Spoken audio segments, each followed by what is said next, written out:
Welcome back to another episode of MMA Breakdowns and Bets. I am here alone. You guys, you see me here. You don't see Brandon. He is making his pro debut this weekend, so he was out of everything. Tried to convince him to do stuff. He was out. He was out. He was out. He was out.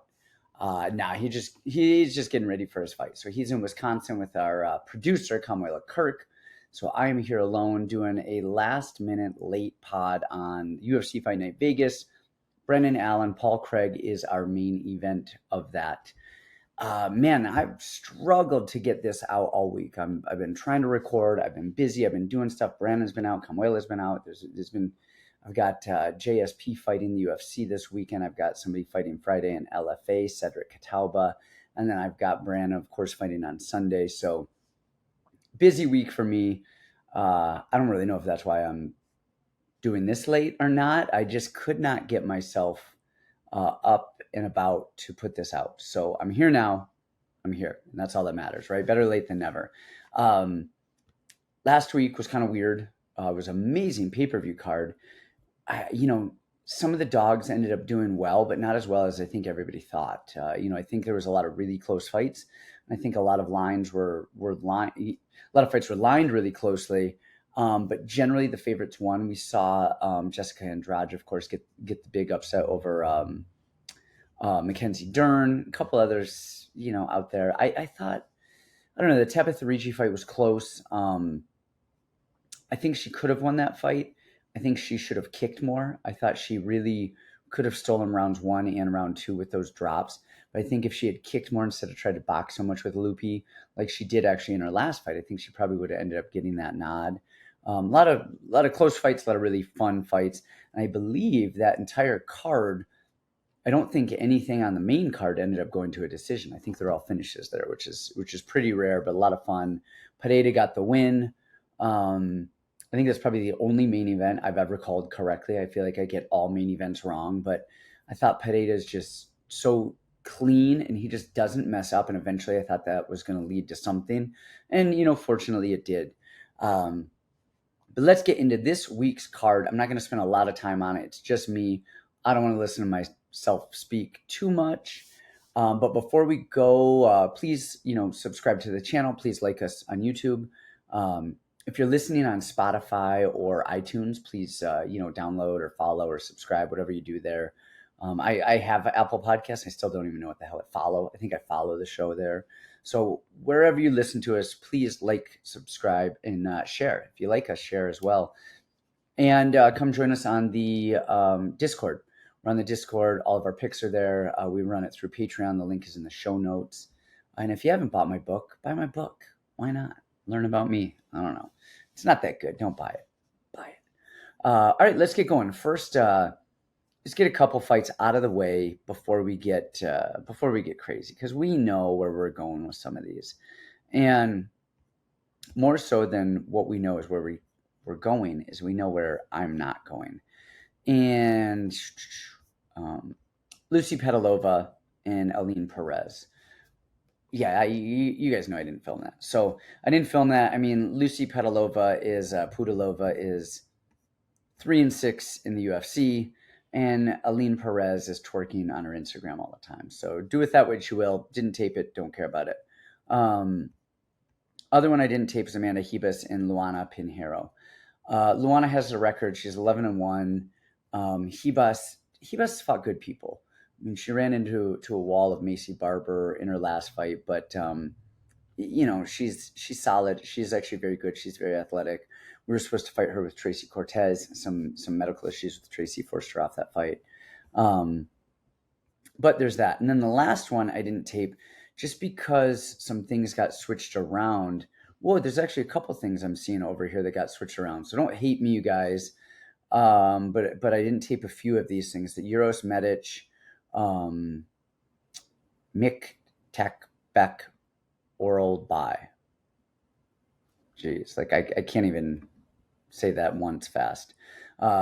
Medic was supposed to fight Johnny Parsons, and I taped that. And then with the switch, I didn't have time to tape that. And then the last one I actually just saw. I don't know why I just saw this. You guys might know. the Christian Leroy Duncan and Dennis Talulin. Oh, that's right, because Leroy Duncan was supposed to fight Cesar Almeida, who has actually come and trained with us quite a bit at Fight Ready and helped Kelvin out. But when that fight got canceled, I didn't realize that they had a replacement in Dennis Talulin. So, you guys, there's a lot of stuff I did not tape on this. So take all of that with a grain of salt. But then, there's a good amount that I actually did tape and watch and do stuff with. So let's get into the first fight of the night. Is our prelim. It's Charles Johnson and Rafael Estevam. All right, we've got Johnson. He's 13-5. Estevam is 11-0. Man, I like Charles Johnson on everything. I said this on the podcast. I really like him. I like his striking. I like everything that he does. Hold on, I'm going to stop sharing my screen now if I can figure that out for a minute. He does so much of the right stuff. His pre-UFC tape was really good. He defends takedowns pretty well, and if he does get taken down, he doesn't lay on his back. He gets back up. He does the right stuff. His striking, is good. Good, sharp, clean punches, switches stances quite a bit. He's got good low kicks. He's long. He's athletic. He has good cardio. He seemingly does all of the right stuff. The issue with him, and we're going to see this a little bit later too in the Jake Matthews fight with Michael Morales, is he lets other people lead the dance. And when you watch Charles Johnson, a lot of times he's in these close fights because he sits on his back foot and he lets people dictate, are they going to wrestle? Are they going to strike? Are they going to press? What they're going to do? And in Estevam, I'm not amazed by him, and I don't think he is any sort of a world beater, all right? But he is 11-0. He does have a couple of decent wins, but more than anything is he goes forward and just fights. He just fights. He's on his front foot. He's pressing. He's swinging. He's mixing up the boxing. He's mixing up the wrestling. And honestly, I think in a close fight where people are somewhat equally matched on a technical level, it's who's going first and who is fighting how they want to fight. And man, I for as much as I love Charles Johnson, I just can't get behind him in this fight because I think that the forward pressure of Estevam is just going to win moments, and those moments will end up winning the fight. So I've got to go with Johnson on this one, and it pisses me off because I really like Johnson. Honestly, we see it a lot. The better fighters don't always win, and it's something I say all of the time to the fighters in the room. Is it's not who's better, it's who messes up first. And you see that so often, and you see a guy like Johnson who is so good, but then you just have Estevam who just doesn't care and is just in your face swinging for 15 minutes. So again, it's not always who's better. Next up, we have Nicholas Mota and Trey Ogden. This one I've gone back and forth quite a bit. And the reason I've gone back and forth quite a bit is Trey Ogden's win over Daniel Zellhuber, okay? And if we look at this, I'm going to pull up his stuff right now. We've got Trey Ogden. He's 13-6. He's 1-2 in the UFC. He lost to Jordan Levitt in a very lackluster fight that I think he could have won if he didn't fall down and pull guard in the third round of that. If he had sprawled, gotten on top, fought a little bit, I think he could have won. That was a short notice fight. His last fight against Ignacio Bahamondes, I actually don't think he looked too bad for the most part. I think he had clearly had a hard time with the range. Bahamondes switches stances so much, so he had a hard time with that. But I don't think he ever looked horrible. He just looked a little lost.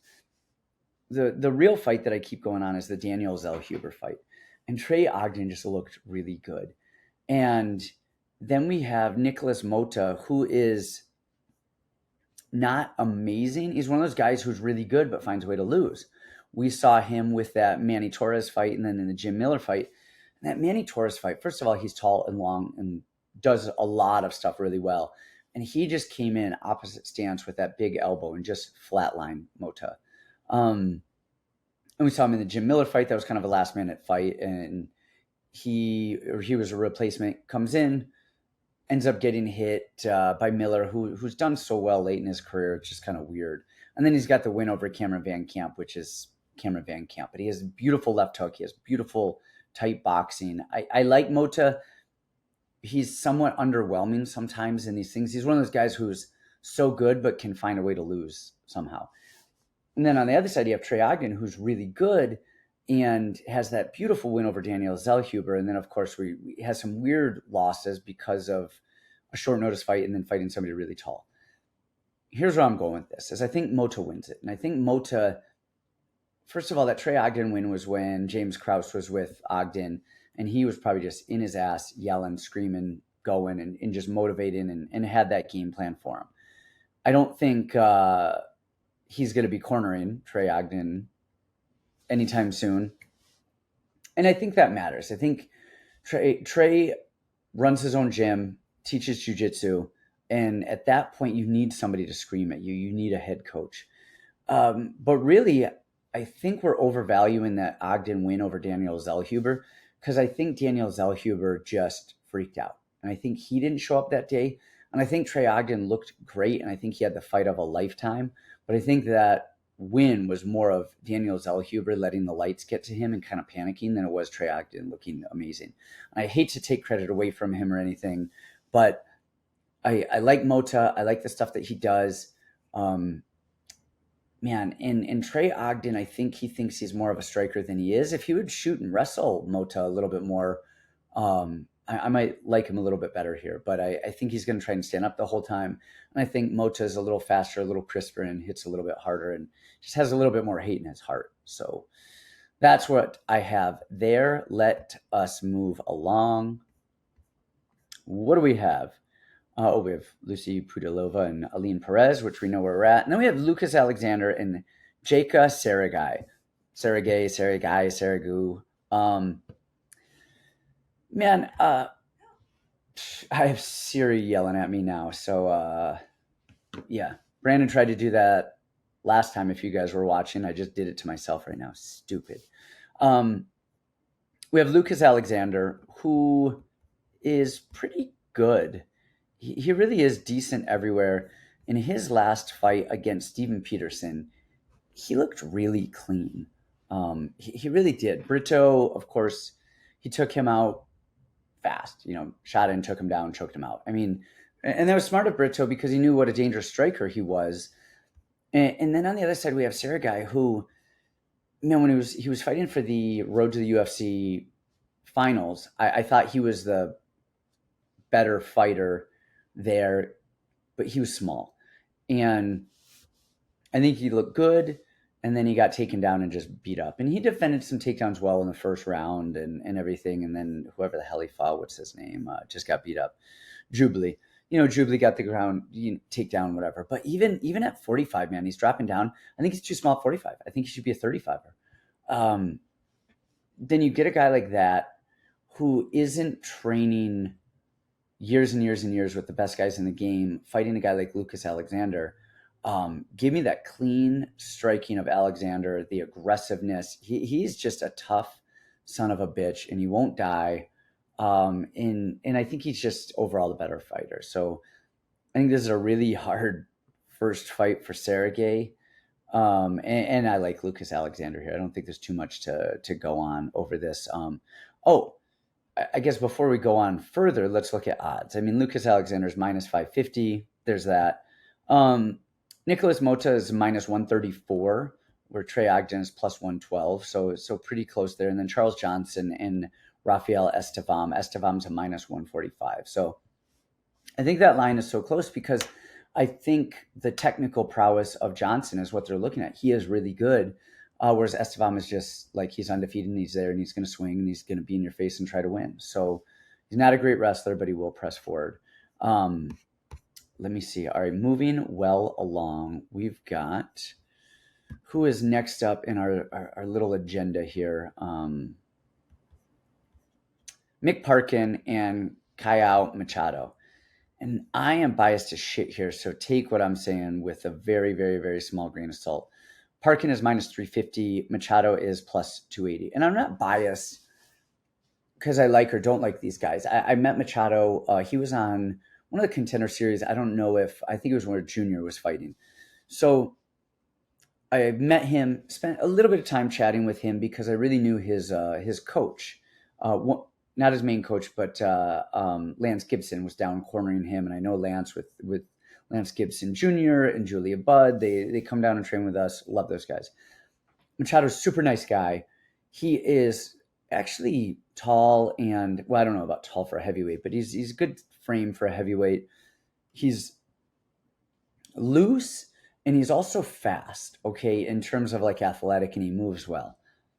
Outside of that, I really don't have anything good to say about his skills because, man, he's a Belbitza with, I think stand-up wise, man, he's head down and just swimming into his punches right there, just windmilling stuff. His wrestling is not very good. His jiu-jitsu is fine, and he's a jiu-jitsu guy. I mean, so that's his best attribute. On his Contender Series fight, he fought a heavy bag who just didn't do anything. And I think the UFC is hard up for heavyweights, and so they get a guy and they say, hey, we can throw him in there. If feed him to the sharks. If he wins some, then it's on him. He keeps his shot, and if he loses, whatever, we build up some other guys. Some of those other guys they're building up is Parkin. And man, I think he is really good. He's not the most athletic heavyweight, but he's a fit guy. Doesn't have a big beard gut or anything, and he has a beautiful pull right hand. He does everything really well, really clean. His takedown defense is pretty solid. His striking is pretty solid. He does everything really well. He doesn't overexert himself. He doesn't gas. Like, he's a really solid fighter without these massive holes in him. He's coming from the UK, which, the UFC needs these foreign fighters to build up these other countries. So, man, I like Parkin here. I like him a lot.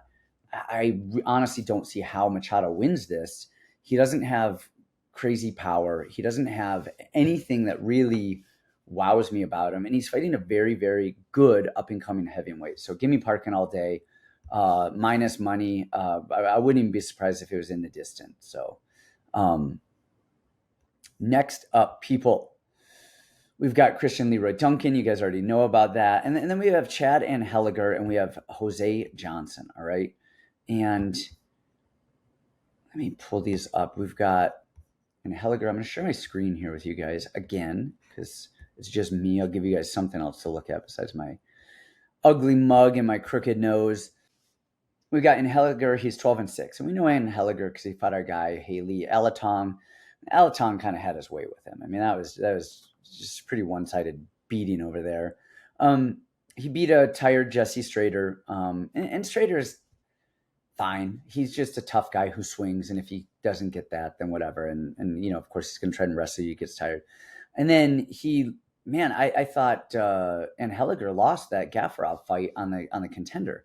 Gaffarov, of course, fades out and stuff. He's probably his best win is Brady Heistein, but that was a while ago as well.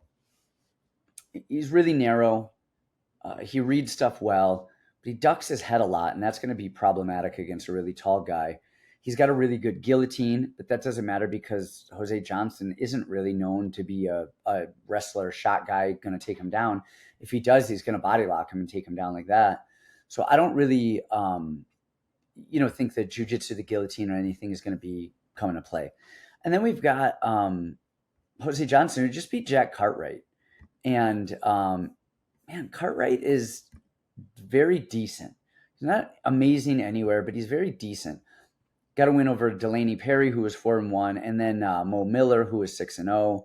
Lost to Mana Martinez, and he beat a guy, Dre Miley, who's actually pretty decent on the regional scene. Lost to Damone Blackshear. I mean, Damone is really solid.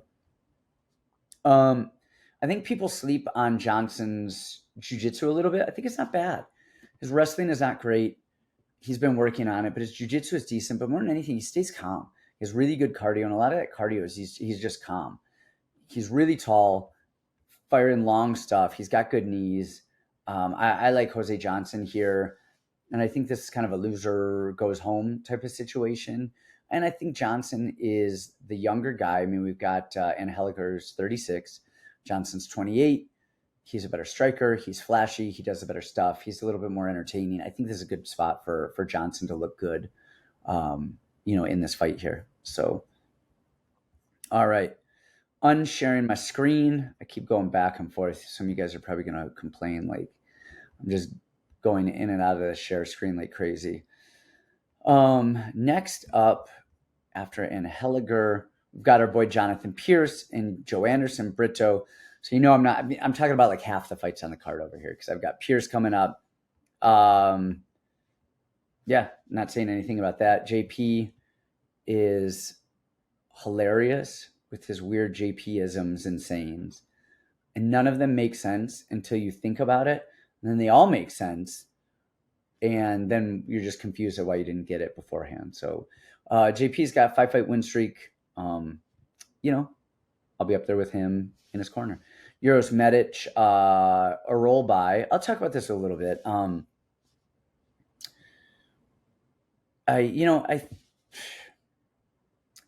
It's a weird one. Medic doesn't do a lot that's amazing at first.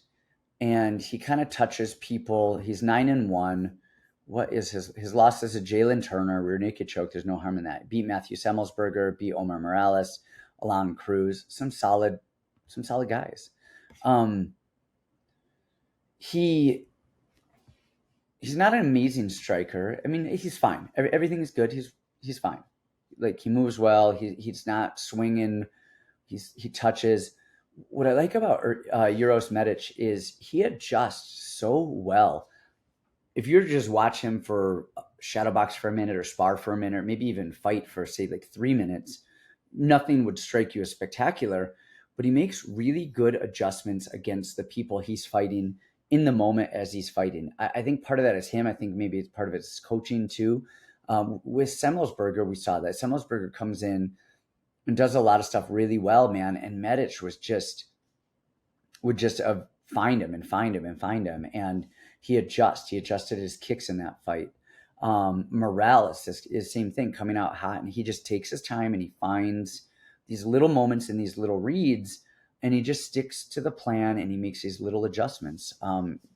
Honestly, like, and that's a lot of it. We talk about Brian Ortega a lot, where he loses so many fights until he wins, and just knowing how to win is a huge tactical advantage, even if you're not technically superior. So you got to give him that.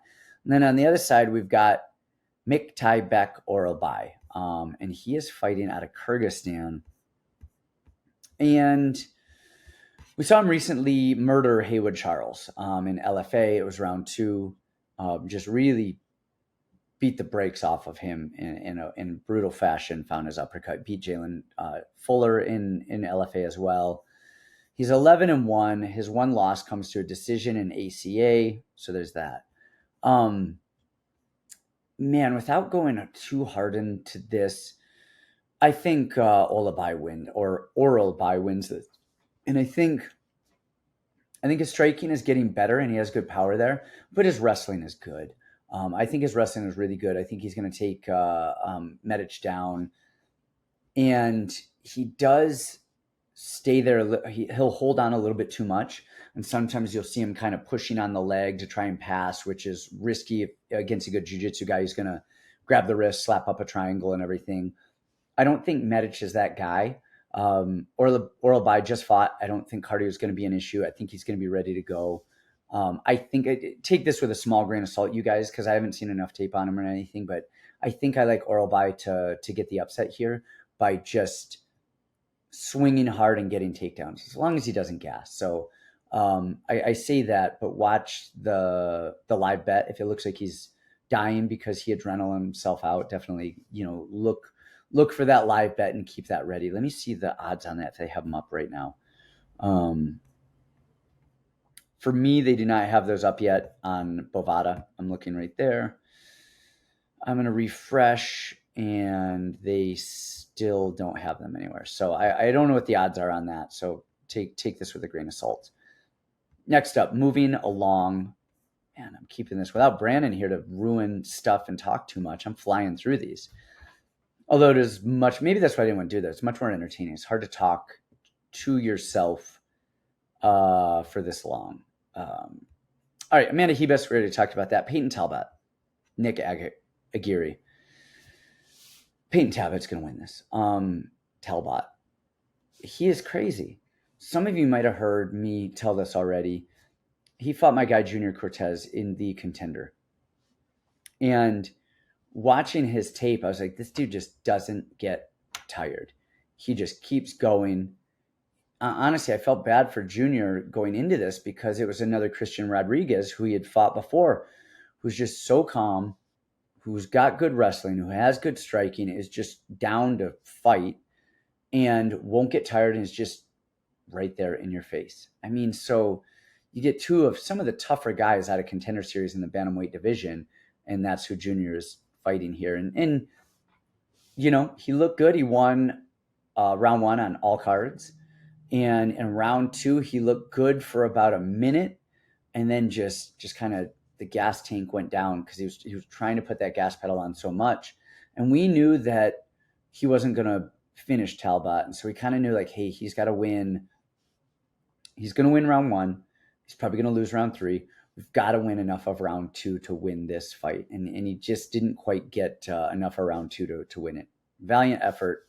Tough fight. But at one point, Talbot is punching Junior in the face. And if I am looking at the screen right now, if I'm Talbot, Junior is facing me in the camera. You guys over there are me and Eddie Cha in the corner. All right. And he is punching Junior, and he just points, looks at me mid-combination, points to me right to my face, and is like, that's your boy. That's your boy. Says last chance. And then he just keeps beating him. And I was like, whoa, this dude is wild.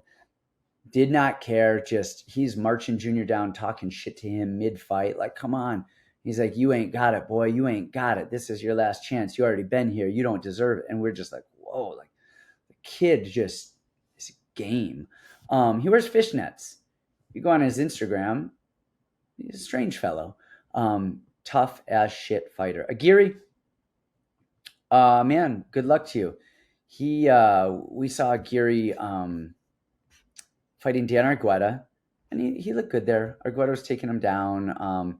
He jiu-jitsu'd enough and will scramble enough and do that stuff. But Talbot is just going to swing on him, and I think Talbot is going to win this fight pretty handedly.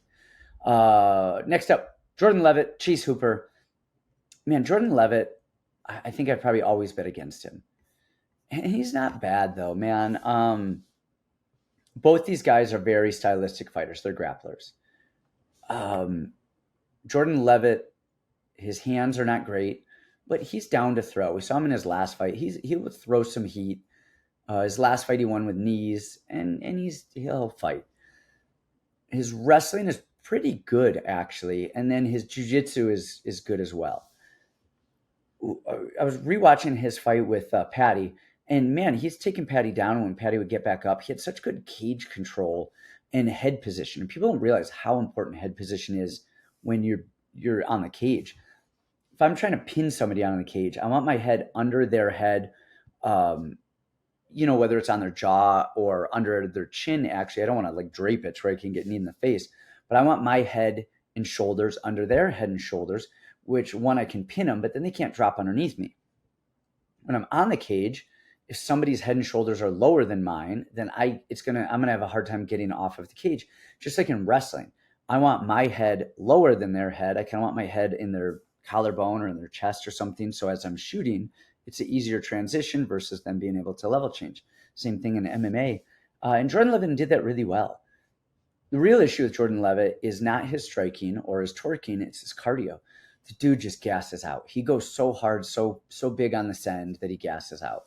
Then on the other side, we have Chase Hooper, who looks like a skinny bag of milk. He's built like me, who doesn't gas out. But man, he is a grappler. He's more of a traditional jiu-jitsu grappler than I would say Levitt is. He'll play on his back. He'll pull guard. He'll attack leg locks, arm bars, triangles, and stuff. If he gets on top, he's actually really good. And we saw that in his fight with, Daniel Tamor, all right? Took a solid beating, got on top, and when he gets on top, his ground and pound is good. Got on top of Felipe Colharas, got on top, ground and pound was good. Nick Fiore, he won that fight. Striking is looking a little bit better and his volume is a little bit better, but he doesn't feel comfortable, and that chin is just such a liability. So I lean Levitt on this fight because I think the striking is going to add up, and I think the rest. Look, there's only so many boxes we can check. The striking, I think, goes to Levitt. The wrestling goes to Levitt.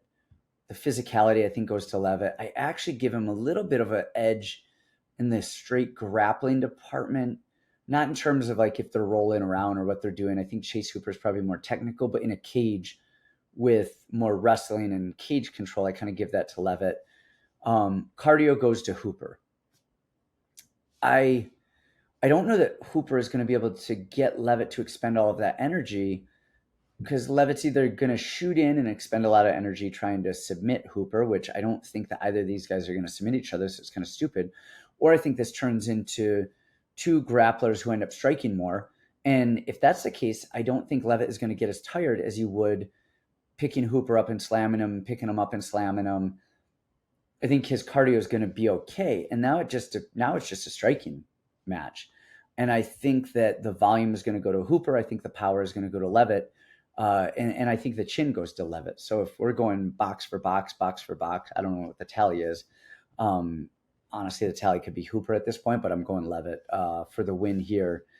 I just, that the lack of offensive wrestling and the lack of a chin from Hooper just worries me.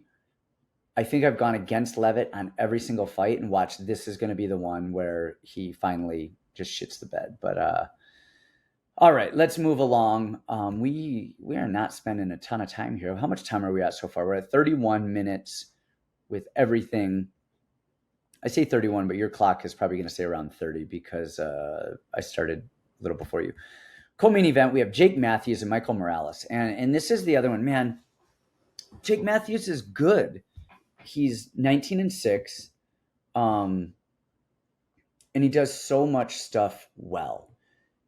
He likes his check hook. Inside tight, man, he fires good punches. His wrestling is not great, but he does a good job of attacking a guillotine. If he doesn't get it, he'll scramble and he'll start using a little bit of jiu-jitsu in there. Cardio is good. Overall striking is really good. I mean, we saw him with, of course, he beat the brakes off of Diego Sanchez. And we saw him with Andre Fiala, which shocked. I say it shocked us, but that didn't age as well as we thought it aged. The Darius Flowers one. And then we saw Semmelsberger. And this is the biggest comparison that I can give to Michael Morales is the Semmelsberger fight. We go take a break from Matthews for a second and go Michael Morales. He's tall, he's long, he fires long 1-2 punches down the middle. He doesn't get himself pinned up against a cage. He'll fire, and if he finds himself floating to the cage, he recenters himself and refines his distance because he's long. He's got a good calf kick, and his wrestling, although it's not amazing, he has pretty good upper body Greco wrestling. And he's just tough. The issue with him, biggest issue that I see with him is sometimes he's kind of asleep until he gets hit and gets hurt, and then he puts it on. He knows when he's got to have a sense of urgency. The other thing is he does a really good job at range, knifing his punches and picking people apart. Every once in a while, though, he'll like blitz his opponents and just start swinging. When he does, he'll get clipped in those blitzes. We saw that in the Max Payne fight quite a bit. And we saw that, I think it was pretty much the Max Payne fight is that I was thinking when he sees that. But here's the issue is that, first of all, Jake Matthews' stance is going to open him up to that outside calf kick a lot. But he is waiting for that check hook. He allows his opponents to lead the dance. And when you're sitting there waiting for somebody to throw so you can check hook him, oh, really quickly, man, I got to switch the lighting in my room. There's a white wall behind me, but my white balance looks pretty yellow. So it's not yellow. I don't have like piss on my walls. Anyway, he waits. And I say it all the time. When people sit back and wait for that check hook, that is the worst thing in the world. I love a check hook, but you've got to create the check hook. You're in there, your face is out there, your hands are there, you're touching a jab. You're throwing punches. Nicholas Dalby does this really well. He shadow boxes and kind of like flicks people's hands or right in front of them. And then as he's backing out and they come in, then he throws the check hook, but he draws him into the check hook. Jake Matthews waits for the check hook, and Michael Morales is going to feint, and he's going to throw the ones and then the twos, and it's going to mess with the rhythm. And give me somebody who's offensively firing 1-2s at somebody who's defensively waiting for check hooks all day long. And because of that, I've got to go Michael Morales here. Just the stylistic difference of somebody offensively firing versus defensively waiting. And of course, you have the young, like, up-and-comer who's hungry, of course. That all plays a point, as a bit of it as well. But stylistically, I like Michael Morales here, as long as he doesn't do anything stupid, because Jake Matthews is a vet, and he's tough, and he's good, and Morales is going to have his hands full. And I wouldn't be surprised if Jake Matthews brought the dog out of Morales. And if like we saw with Nicholas Dalby and Gabriel Bonfim, these up-and-coming guys who are 15, 16-0, but they haven't really dog fought. Sometimes when push comes to shove, they break. I don't think Morales is going to break. And I do like him here, but let's see what Matthews can do and pull it out. So, all right, main event time. Brendan Allen, Paul Craig. Man, Brendan Allen is amazing. Before we talk about how amazing Brendan Allen is, if you guys haven't subscribed, if you haven't liked the channel, please do so. These YouTube channels are, these YouTube videos are free for you guys. Whether you like our opinion or not, if you're listening, hopefully it offers something for you. So please like and subscribe. Check out the show notes for all of the shit we're peddling. Come check us out on the Discord and get all of our picks. Now, Paul Craig, man, he's one of a few people that we talk about we like pulling guard. He's one of the few guys who pulls guard and does it well. His striking is pretty bad, but he will throw, and he is not afraid to throw. And when he lands, he hits hard. And he's a tough guy. Brendan Allen on the other side he's got a swag about him, man. He hasn't lost in a long time, and he's beaten a lot of really good people. And outside of the Jacob Malkoun fight, which I actually think he could have lost, maybe I'll have to go back and look at it. It was close, but I could see that win for Malkoun. But his offensive wrestling is getting better and better. We've seen him. He's just taking people down and submitting them. We saw what he did with Jotko, who's hard to take down and submit. Muniz, he weathered that storm, choked him out. Bruno Silva just took him straight down and choked him out. And his striking is good. It's really good. He moves well. He has good low kicks. He's been with Henry Hu for a long time. Sometimes he will get hit a little bit too much, but he has good body kicks. I mean, honestly, he does all the right stuff. He doesn't gas out. And then you have Paul Craig in a 5-round fight who will gas out, who will start pulling guard. If Paul Craig doesn't win in the first 7 minutes, I don't think he really has too much of a chance. And then we'll see him start to pull guard and get a little desperate. I don't think we're going to see Brendan Allen jump in the guard like we saw.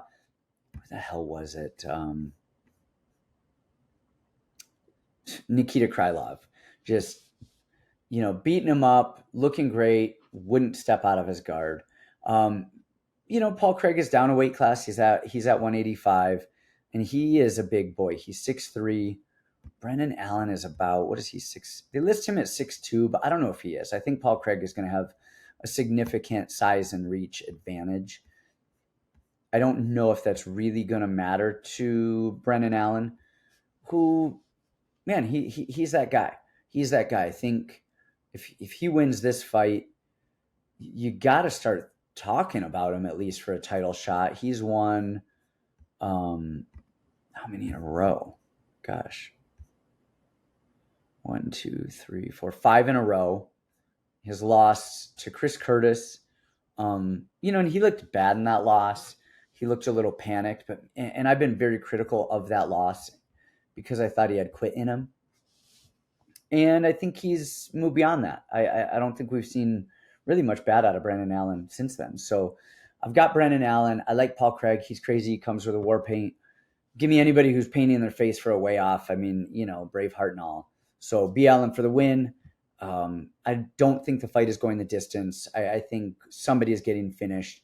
I also said that about Almeida and Derek Lewis, and look what the hell happened there. But Brendan Allen inside the distance. That's what I got. That is the pod, you guys. That's all the fights. That's the breakdowns.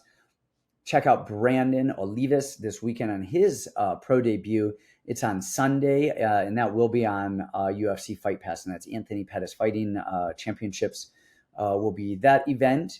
Check out JSP, who is fighting, what is that, Saturday in the UFC, and then my boy Cedric Catalba Friday in LFA. So see you guys. Happy betting next time.